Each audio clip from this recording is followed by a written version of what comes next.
Kevin Costner's in pretty deep trouble as of late because his acting career has taken a serious hit over the last year.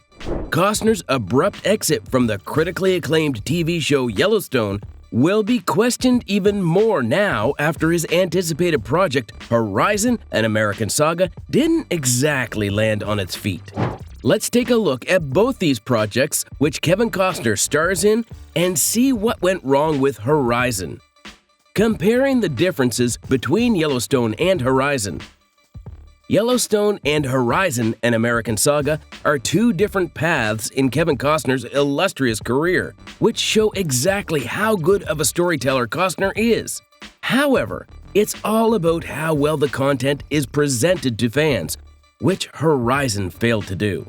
Yellowstone, a modern-day neo-Western drama, grasps viewers in the dramatic world of the Dutton family, who have the largest ranch in Montana under their control.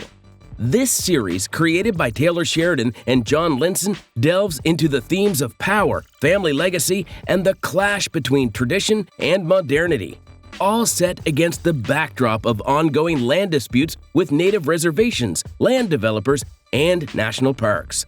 The stunning backdrop of Western America, coupled with the brilliant chemistry between the actors, brought some rave reviews for Yellowstone throughout its entire run. On the other hand, Horizon is an ambitious periodic drama that aims to showcase the expansion of Western America. Although this show is also rich in its themes, Horizon has struggled to make its mark with the audience. This is possibly due to the film's slow pace and inaccurate depiction of historical events. Plus, there are several other things that were wrong with this film, which we will discuss in the next section. But the point of seeing these two different forms of media, albeit in the same genre, is that even though the setting could be identical, executing ideas the right way is equally important. What went wrong with Horizon? Horizon fell short of expectations for a number of reasons. One key issue was the film's pacing. Its slow storyline might have worked better as a television series, allowing viewers to engage with the characters and setting at their own pace.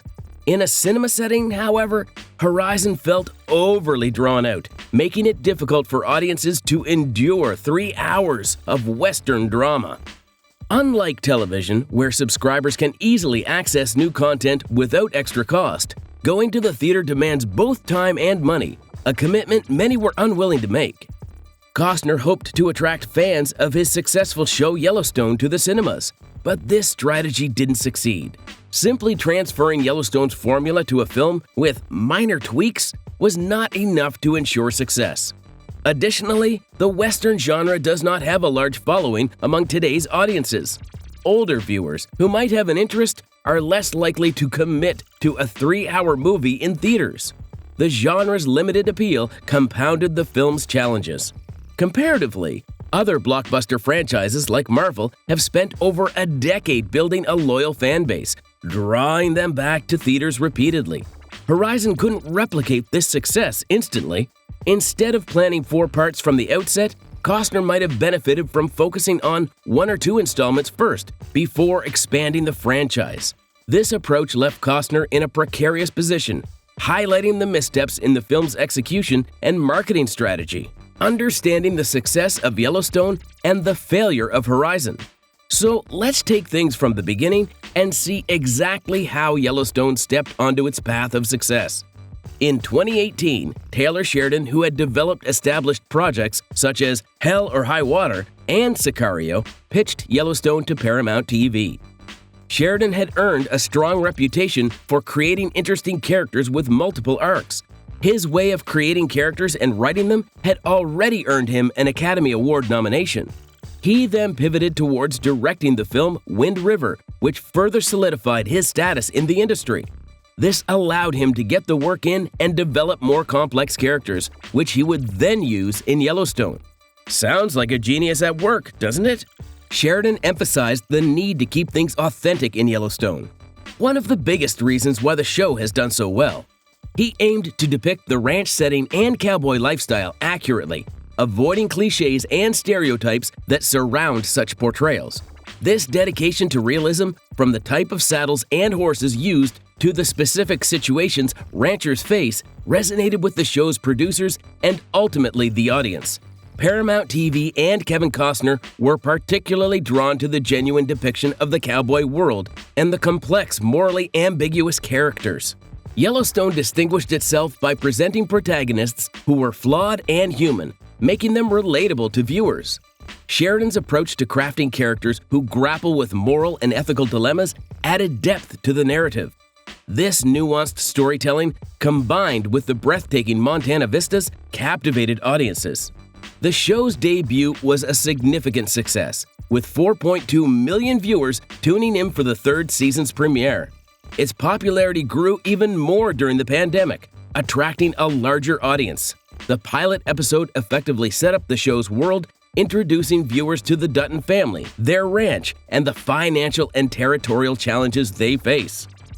Will Costner regret leaving Yellowstone? All was going well for Kevin Costner until his exit from Yellowstone brought about tons of controversy. Rumors circulated that Kevin Costner's departure from Yellowstone was due to conflicts and ego clashes with the production team.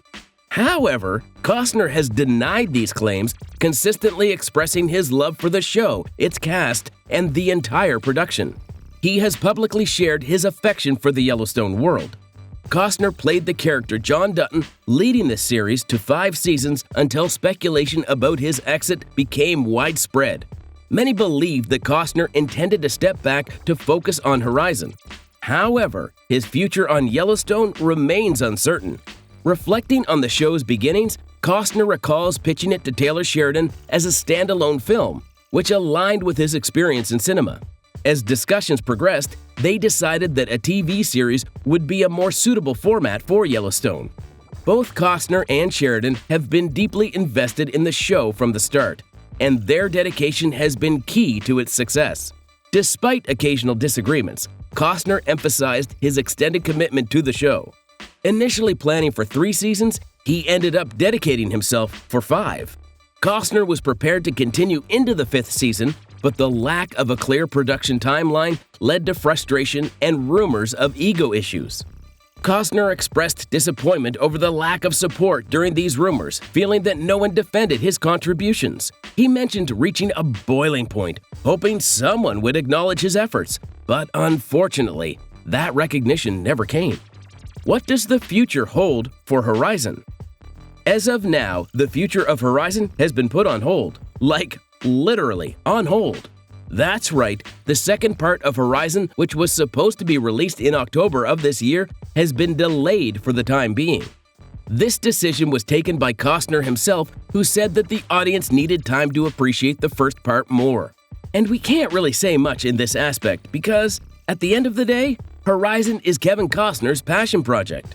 Costner outlined how much this project means to him earlier this year in an interview with Deadline. He explained that he doesn't know how much time he has on this earth, so he wants to make the most of it.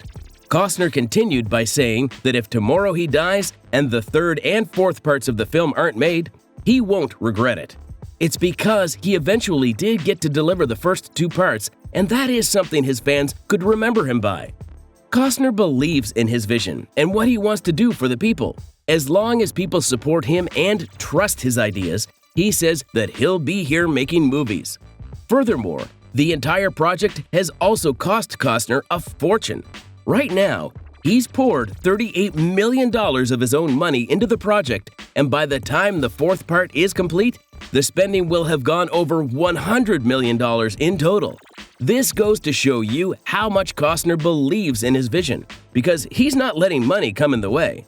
The interviewer also compared Costner's dedication towards his project to legendary director Francis Ford Coppola, where he put $120 million of his own money in Megalopolis, on which Costner says that that's entirely up to Coppola. He has his own ways, and now was the time where Costner wanted to tell a story by himself. A story for his fans, which he thinks that they're going to enjoy. Although Part 1 might not have brought about the reactions everyone expected, there are still 3 more parts to salvage the franchise. Costner was asked when he would begin working on the 3rd part, and he said that he'd been waiting on the money for some time now. He refuses to wait anymore, and right now, the film is 2 months into filming, and the process seems to be going pretty smoothly. It's going to be a test of time to see if the Horizon series manages to recover from the mediocre reviews received by the first part. Hopefully, Costner gets to bounce back from this. Don't forget to subscribe to the channel to watch more videos like this.